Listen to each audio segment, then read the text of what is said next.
Kejayaan sektor pertanian di China dipengaruhi oleh kebergantungan penggunaan sumber alam yang terhad. Pertanian pintar yang dilaksanakan menunjukkan para saintis di China berjaya menghasilkan penanaman sebilangan beras tahan air masin tertentu. Ia dipercayai menghasilkan hasil padi yang ditanam melebihi jangkaan mereka sebanyak 3 kali ganda sejak tahun 1970-an. Rancangan ini melibatkan penanaman lebih dari 200 jenis padi di Pusat Penyelidikan dan Pembangunan Beras Salin Alkali Toleran di Qingdao. Laut Kuning yang berdekatan telah menyediakan air kaya garam yang pertama kali dipam, kemudian dicairkan dan dialihkan ke sawah di kawasan yang lebih luas. Penyelidik utama Yuan Longping yang terkenal sebagai bapa padi hibrida di China secara optimis melaporkan hasilnya. Syarikat tempatan melihat hasil tersebut sebagai lampu hijau bagi meningkatkan penuaian dan pengimportan biji benih padi di seluruh negara. Pasukan penyelidik telah menjalinkan kerjasama dengan teknologi biologi Yuanqi yang berpusat di China. Tujuan penanaman padi air masin ini dilakukan adalah untuk membantu rakyat di China yang mengalami kekurangan makanan. Malah bagi persediaan sekiranya menghadapi bencana alam yang tidak dapat dijangkakan di negara China. Pada tahun 2018,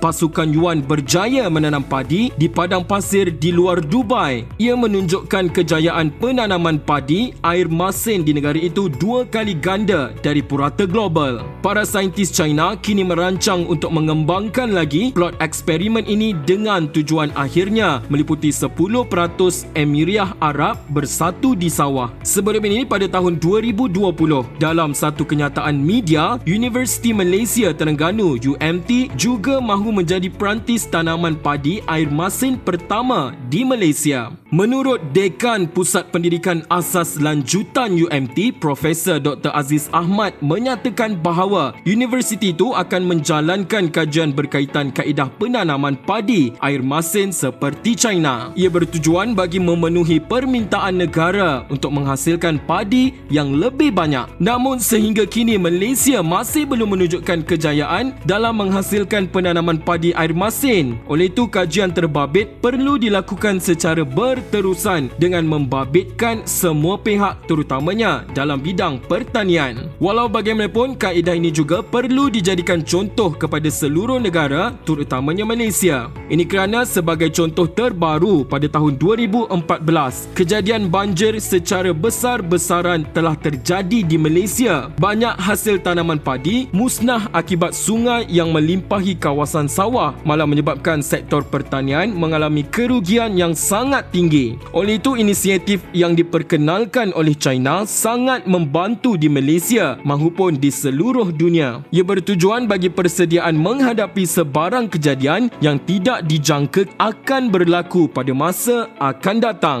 Semoga inovasi seperti yang diperkenalkan oleh China dapat menjadi contoh kepada seluruh negara agar dapat membantu dalam meningkatkan pengeluaran padi di seluruh dunia dengan berjaya.